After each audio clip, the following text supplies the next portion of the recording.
Hello, and welcome to Eyes on Success, a weekly program covering a wide variety of topics of interest to people with vision loss. I'm Nancy Goodman Torpey. And I'm Pete Torpey. The long-term goal is being able to use this app to effectively get information about your environment no matter where you are. Being able to navigate, and then Super Lidar will show you how to get there. I'm so passionate about this because it really would change the way that I as a blind person and we as a blind community would navigate. It would be amazing. And our guest today is working with a company who is taking advantage of some of the new technologies that are starting to be offered in smart devices to help assist the visually impaired. We'll speak with Shane Lowe from Supersense about their new Super Lidar app, how it makes use of LiDAR to analyze distances and warn about obstacles that might pose a danger to blind and low vision users. But first, for our tip of the week. This week's tip comes from Shane Lowe. So another cool thing that you can do, a little hack way of using Super Lidar, is you can use it to assess distances between you and other people for social distancing. That also works if you're following someone. So if you're standing in line, you can follow someone in front of you, and that is super convenient because you no longer have to assault them, with the cane. That's really helpful. You can follow people, down a sidewalk or on a path, and it works really well. We're also adding some extra extended support for that to make it more formal. So it's a really cool way to be able to take advantage of that person detection as well as social distancing. And that's a great application. When I think of using my cane, it certainly gets me around and I can listen to people, but sometimes in a crowd, some people are quiet, you don't hear them, and you can find the people, but if you have to smash their ankles with your cane, it makes you feel a little bit uncomfortable. Absolutely. I mean, sometimes it's kind of invigorating to be able to beat people up, but, it also doesn't make you many friends. No. At least this way you're able to choose, you're able to choose based on how you're feeling if you want to commit any crimes today. And as the show goes on, we will learn many, many ways in which Super Lidar can come in handy. Support for Eyes on Success is provided by NaviLens, a 4-color QR code designed to be located and read from up to 60 feet away without the need to focus on it. Personal places and items can be tagged and shared with family and friends with codes obtained inside the NaviLens app, available for iPhone and Android. More information is at navilens.com.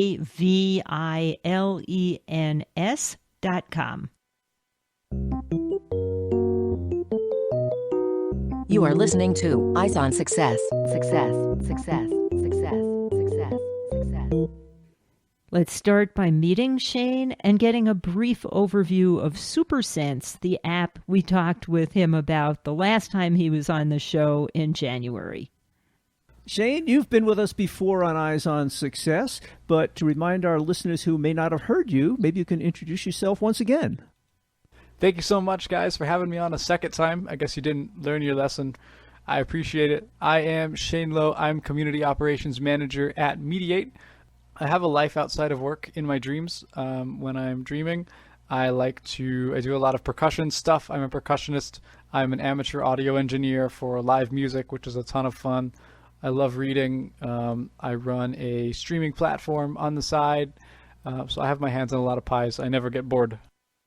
That sounds like a lot of fun. It is. Last time you were on Eyes on Success, we interviewed you about one of your apps called Supersense, and I thought maybe you could tell us a little bit about that, but we're really here to talk about another app that you recently released. But let's talk about Supersense first. So the backstory, and they do relate a little bit, actually, because Supersense, the goal of Supersense is to be the most efficient, most effective scanning OCR kind of app there is. So we have the barcodes, the currency, the document reader, and I really love Supersense. It has a really wide array of features that all work really well for me.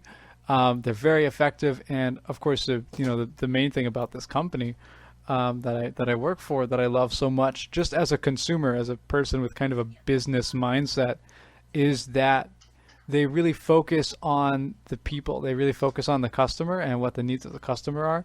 And that's really important to me as a consumer, as a person who votes with the money that I spend. And you actually use this technology that's designed for people with vision loss. Yeah, absolutely. I'm completely blind as well, so I use Supersense all the time, and I really do actually recommend it to my friends, to people they don't pay me to recommend it to. But the thing is that Supersense started as a very rudimentary exploration app. It has now the Object Explorer screen, and that's what we started with in the very first versions of Supersense. It had the Explore mode that would identify 600 different objects around the user in your area, and it has the Find mode that lets you pick a specific category, whether that be people, doorways, chairs, and searches for those specific things only. And so that's kind of the very basic part of Super Lidar as well. And that's the app that we'll be talking about in just a moment. All right. Eyes on Success is made possible in part by our corporate partners. Underwriting pairs the impact of targeted marketing with the integrity of community goodwill. Learn more by sending an email to hosts@eyesonsuccess.net. This week's focus topic is the recently released Super Lidar app and how it helps people with vision loss detect and avoid objects. In the introduction, you mentioned your new app called Super Lidar. But before we talk about the app itself, people have heard the term LiDAR but may not be familiar with what it is and where it's currently being used. Maybe you could give us a heads up on that. Yeah, absolutely. So LiDAR is actually pretty old technology. It came out in the 1960s. You may remember that Elton John also came out in the 1960s. That was a while ago. Yeah, just a little bit. One of Elton's on his farewell tour now, by the way. It's a tragedy. I'm an Elton John fan. But fortunately, LiDAR is not on its farewell tour because it was just recently incorporated into the latest run of Apple devices. So the iPhone 12 Pro, the 12 Pro Max, and the iPad Pro. And essentially what LiDAR does is it uses light waves to assess depth to get information about a space, an environment that you're in. And probably the biggest use for it these days is in some of those auto-driving cars. That's where people may have heard about it more recently. Absolutely, that's very true, yeah. It's using that technology to assess distances, I believe, to make sure that the vehicle that's using the LiDAR technology isn't in proximity to anything else. And now that technology has become inexpensive enough to be put into some of the high-end newer iPhones, you found a way of taking advantage of that technology to make your new app. Exactly. So tell us a little bit about what kinds of functions this app will perform with the LiDAR technology. Yeah, absolutely. So Super Lidar depends completely on LiDAR technology. So only a device with a LiDAR sensor is going to be compatible with Super Lidar. And what it does is, right now it's obstacle based. So it focuses on obstacles or objects in your area. And when you launch Super Lidar, assuming the area is completely open and it doesn't see any obstacle, then it'll just give you these 3 soft kind of beeps just to let you know that it's working. And one of the things I really love about the new, the iPhone 12 Pro and the camera field is unbelievable. So it can see about 4 feet square. So it can see off to the sides. It can see up, above your head if you're holding it at chest level, but also down where the cane or the guide dog is working. And it can see usually about 15 feet out. So as you're walking and you're getting closer to an object, it doesn't have to be an obstacle, but any kind of object that Super Lidar will pick up, it starts to play a pitch, and that pitch starts out high and then gets lower as you get closer to the obstacle. And if we're currently working on adding the Supersense object detection in there, so as we add that, it'll recognize more and more objects. Currently it recognizes about 15 different things, one of those being people, by the way, and whether or not they have a mask on. And it will also report distances of those objects in addition to the pitch descending, And then also when you get particularly close, the phone will start vibrating, and then it will vibrate faster in your hand, the closer you get to it. So you get two types of feedback, both the auditory feedback and some tactile feedback. Yes, and the haptic too when you get close. And what kind of information does it transmit to you? You know, if it recognizes a wall versus a person, that's two different things. You might want to do two different actions. It will tell you if it sees a person. It won't tell you wall specifically, but as you're getting closer to that wall, the pitch will descend and the phone will vibrate faster to your hand. This is also the perfect time to mention that your own senses, as well as like the cane and the guide dog, are still the first line of defense. So Super Lidar gives you extra information about the space that you're in on top of your own sensory input that you're getting. And what kinds of things does it say? So it'll tell you like person in 6 feet, for example, if they don't have a mask. If they do, then it'll tell you person wearing a mask, and it'll give you the distance there as well. So it says as little as possible. That we try to keep most of the information audible from the pitch or in the haptic feedback, because we want it to be as little processing necessary in the brain as possible. If you're navigating a crowded area, or if you're walking and talking to someone, you don't want to be listening to a voice as much as you want to be kind of navigating naturally. So it's almost like a gaming kind of experience in a way. Yeah, you certainly don't want the feedback from the app to overwhelm your other senses as you're navigating around and thinking about other things. But if it can give you some information to give you a little bit of guidance, additionally to your cane and or your dog, that's very helpful. Exactly. That's the goal there. And just to be clear, so people understand the difference between the object recognition in your original Supersense app that you've had out for some time and this app, the Super Lidar app, is that with the LiDAR technology enabled, not only can you recognize the object, but the LiDAR will tell a person how far that object is away. And that wasn't possible before without the LiDAR technology. Absolutely, yeah. The iPhone cameras were just never able to assess distance very accurately. So the LiDAR is perfect for that distance assessment. Also, now would be a good time to point out another difference between Supersense and Super Lidar, which is that Super Lidar is completely free as well. I said, I believe the last time I was here, we ask for money for Supersense because it's so universal and it helps us pay for a lot of the research. We're trying to solve problems that are difficult to solve, and other companies haven't solved them because they're difficult to solve, which means they're also expensive to solve. So that funding helps us pay for our research, which in this case has manifested into Super Lidar. And currently these are two distinct apps, correct? Yes, two different apps. Have you used the Super Lidar app yourself? I would guess you have. I have, yeah. I've used the first prototype. I actually haven't used the version that's on the App Store, the version that we released.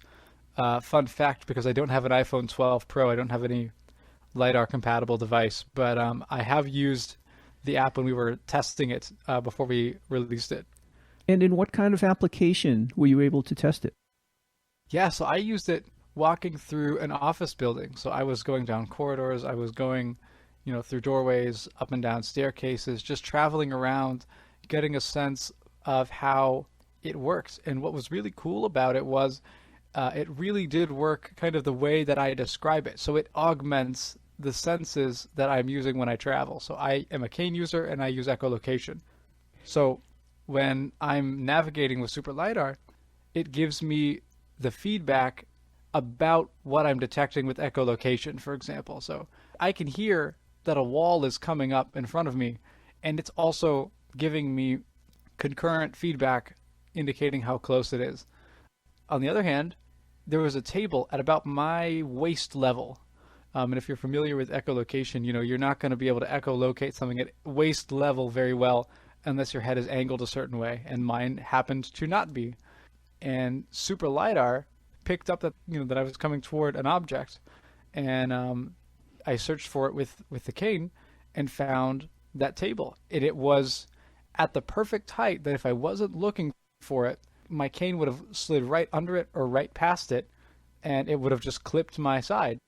I'm sure many of us have had that happen.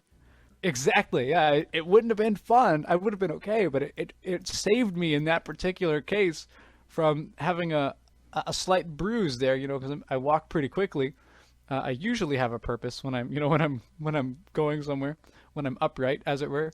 So that's when it kind of hit me like, this thing really does expand on my senses. That's really cool. So you mentioned that you use echolocation, which generically would be like human sonar. Yes. But people use that term to mean a variety of different things. What kind of techniques do you use? Yeah, so just as a basic framework, I'll try to give you an example. So if I were to clap in this room, you can hear a little bit of echo in my background from that clap. You hear a little bit of ambience. It's not in tremendous quality, so it's not like you can tell where the walls are. I've met some really talented people actually who can tell me based on the ambient echo that they hear from speech, for example, what kind of floors and what kind of walls. Like they can obtain this incredible amount of information from this ambient echo. But that's the basis of echolocation. So as I get closer to something, I'm able to, sometimes I will like click with kind of like a kind of sound. I usually try not to do that when I'm with, around like the general public. Sometimes I will if I need that extra feedback about something at my head level, but most of that is going to come from either my footsteps themselves or my cane kind of going across the ground, or I'll tap it once or twice to get kind of a general sense of what's around. And that's usually enough for my use of echolocation.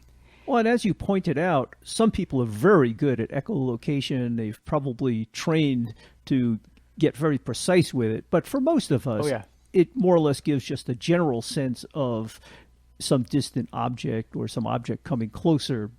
But certainly getting the additional feedback from something like Super Lidar gives you a lot more precise information. Absolutely. That's been my experience for sure. Now, you mentioned that you use the Super Lidar to find a desk that you might not have found otherwise. Will it similarly find overhead objects that might nail you in the head when you're using a cane? Yes, yeah, it can see up there. It can see up that high for, tree branches that might hit your head or something like that. Especially, I held it at chest level, so it can definitely see up that high.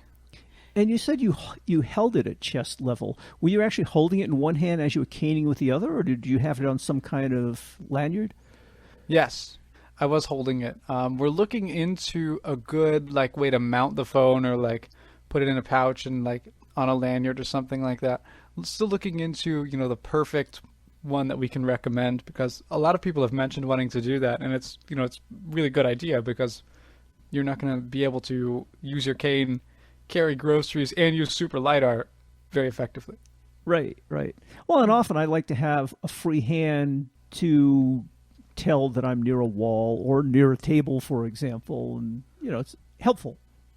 Sure, absolutely. Or just if you're walking with your partner, you just want to have a free hand in general. It's never a bad idea to have a free hand. So you're always looking for ways to optimize that experience. So we're trying to look for now good ways to have the phone be useful, still giving you the Super Lidar information, but without you having to hold it. So it sounds like this Super Lidar app relies on using an awful lot of smarts. Is that all internal to the phone, or is it going up to the cloud for some of this recognition capability and stuff? All of that is happening in the phone. Some of the more complex recognition stuff goes up to the cloud, but less and less of that is happening as we're optimizing the AI. We want it to be, LiDAR is almost instantaneous. It's really fast. So the less cloud involvement that we have, the better. So most of that's happening on the device. And also, people aren't always connected to the internet, depending on where they are and how they're traveling. Absolutely. Exactly. And we want this to be, the long-term goal here is to have a universal system to get information. We want this to have no limits, no restrictions. based on where you are. So we want this to be anywhere you go, inside or outside, any state, any country, that it will work. Now, you mentioned that you tested out an early version of the app, and you've mentioned some enhancements that were added afterwards. What do you see as the future of this app? Where is it headed? Yeah, that's exactly it, man. The long-term goal is being able to use this app to effectively get information about your environment no matter where you are. Right now, we're adding stuff on kind of a more fundamental level. So being able to tell whether staircases go up or down, some settings to change the pitch options so that it's not so high or not so difficult to process for certain people, adding new ways for information to be consumed and new information that it's going to give to the user. From there, we can expand outward to, something like, how can we give people GPS directions to a location and then use LiDAR to help them the rest of the way to the door, because the GPS has that roughly 30 feet accuracy. Right. You don't get very close to your target with GPS. Right. GPS has that like 30-foot window of accuracy or something like that. So you want to have something that's really precise, take you the last 30. So, it's these kinds of methods, being able to navigate inside and say, where's the reception desk? And then Super Lidar will show you how to get there based on what it sees and what information it's gathered. So, these are the long-term kinds of projects that we'd love to see. I'm so passionate about this because it really would change the way that I, as a blind person, and we as a blind community would navigate. It would be amazing. So it sounds like basically you put together the first iteration of this app, and you want to make sure you have a solid foundation from which to grow the app into other applications to see what's needed, what people like, and how it all works. Exactly. And that's why we're, chatting with users all the time. You can request a call in Super Lidar just like you can with Supersense, and we'll have a conversation, because we are building this just like we did with Supersense, with user feedback completely guiding what we do. With Supersense, we started with 0 users. We started from nothing. With Super Lidar, we started Super Lidar after we had connections with more than 50,000 people on Supersense. Wow. So we have an amazing group of people that have just jumped right into Super Lidar off the back of Supersense. So we're making so many more informed leaps already with Super Lidar and the development and how we're going to move forward. I'm really excited about it. You mentioned that the Supersense app was a subscription app, and this new Super Lidar app was free for now. Do you think that will remain being free? I really think that we will keep Super Lidar free as long as we can, and then what'll happen is if we have to scale Super Lidar up into some kind of paid model, what we have and what we develop before it becomes paid will still probably be there, so that you'll be able to use everything we've developed up to that point. If we have some really advanced thing that we've created that takes a ton of research and development that's really expensive, we may have to ask for some kind of payment on that. But the goal is to keep as much of it free as possible. Well, and I guess right now, since LiDAR is only on the high-end iPhone 12s, you have to really wait until that technology is integrated into more phones that more people will have before it becomes really popular and takes off. But that'll come eventually. Of course. It's true. Yeah, more people are going to be phasing in, as more iPhones come out with LiDAR sensors, more people are going to be phasing into this LiDAR equipped technology. It's going to be really cool to see the number of users that we have going up. Because, I'm one of those people, I love this kind of technology, but I don't really watch, events like the WWDC all the time. I kind of get the cliff notes from friends, but this is something that we're going to see every year, every Worldwide Developer Conference. We're going to see more people jumping into Super Lidar as they upgrade their phones to LiDAR-equipped devices. And that's just going to be really cool to me. Well, and it's really exciting to see that as these new technologies are coming along and getting less and less expensive, that developers like you are taking advantage of these new technologies to assist the blind in many different ways. Thanks so much. I appreciate that. I have to give all the programming credit to our developer team. Those guys are amazing. We've got a lot of friends in Turkey that handle the development that have worked with us for a really long time. So we really appreciate those guys. They make the incredible products that we get to talk about. So we handle the feedback and collect the information and work with those guys to make it happen. Well, kudos to the whole team. Absolutely. Thank you so much. You are listening to Eyes on Success. Success, success, success, success, success. Now for this week's final item, how to learn more about both the Super Lidar and Supersense apps and how to contact the team that created them. If people want to find out more about the Super Lidar app and the Supersense app and your company, where would you send them? Please go to our website, supersense.app. It has info on Supersense and Super Lidar. We have a great blog there as well, lots of informative stuff. You can follow us on Twitter and Facebook, Supersense AI. You can interact with us there. Subscribe to the newsletter on our website. You will get lots of informative stuff there about both apps you'll really want to see. And also, if you want to help other people be exposed to Supersense and Super Lidar, and you enjoy the app and you want more people to be able to experience it, please rate it and review it on the App Store. We'd really appreciate that. It helps spread the word. And these apps currently are only available for iOS devices, is that correct? Super Lidar is on iOS only, but Supersense is iOS and Android. Oh, so people can try it out. And as you mentioned, from within the apps, there's very easy ways to provide feedback and ask questions. Absolutely, yeah. That's, as I say, that's what drives our development process, is the ideas that we get from users. So you can request a call within the menu for Supersense and Super Lidar. You can also send us feedback by email through both apps. So we'd love to hear from you. And if you do not yet have the app, is there a mechanism for submitting a question or comment?